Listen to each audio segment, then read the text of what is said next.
Hi అండి, నేను మీ కుమార్ని. ఎగ్ బుర్జీ చేశానండి. ఇలా ఒకసారి ట్రై చేయండి, చాలా బాగుంటుంది. చపాతీలోకైనా, రైస్లోకైనా, రోటీలోకి కూడా చాలా బాగుంటుంది. ముందుగా కడాయి పెట్టుకొని ఆయిల్ పోసుకొని ఒక పెద్ద ఉల్లిపాయ కట్ చేసి వేసుకున్నానండి. 2 పచ్చిమిర్చి కట్ చేసి వేసుకున్నాను. ఇలా ఒకసారి కలబెట్టుకోండి. పసుపు 1 స్పూను, సాల్ట్ స్పూన్ వేసి కలుపుకున్నానండి.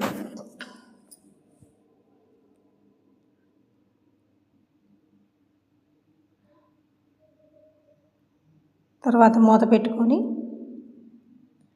కొద్దిసేపటికి మగ్గిద్దండి. తర్వాత అల్లం పేస్ట్ వేసుకొని కలుపుకోవాలి. కొద్దిసేపటికి అల్లం పేస్ట్ మగ్గాక టమాటా 2 పెద్ద టమాటాలు కట్ చేసి వేసుకున్నానండి. కలుపుకొని మూత పెట్టుకోవాలి. ఆవిరికి చక్కగా మగ్గిపోతాయండి. ముక్కలు మగ్గేదాకా మగ్గబెట్టుకోవాలి. అలా మెత్తగా గుజ్జుగా అవ్వాలండి. తర్వాత ఆయిల్ పైకి వస్తుందండి. అందులో స్పూన్ కారం, 1/2 స్పూను గరం మసాలా, స్పూను ధనియాల పొడి వేసి గుజ్జుగా అయ్యేదాకా కలుపుకోవాలి.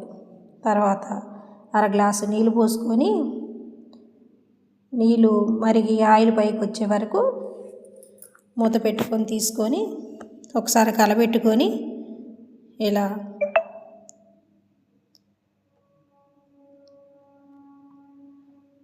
వేసుకోవాలండి. ఇప్పుడు నేను 4 గుడ్లు తీసుకున్నానండి.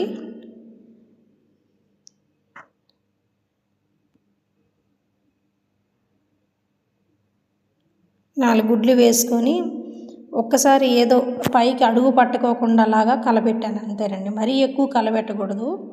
మూత పెట్టి చూడండి ఇలాగా.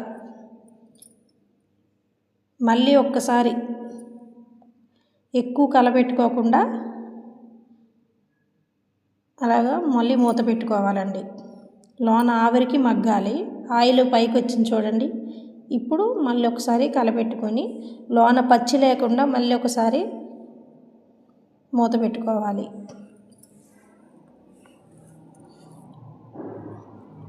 చూడండి ఇప్పుడు మంచిగా మగ్గింది.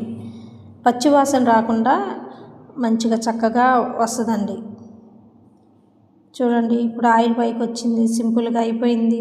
కొత్తిమీర వేసుకొని దింపేసుకుంటే అంతేనండి ఎగ్ బుర్జీ. చపాతీలోకైనా రైస్లోకైనా చాలా బాగుంటుంది. Please like to subscribe. Thank you for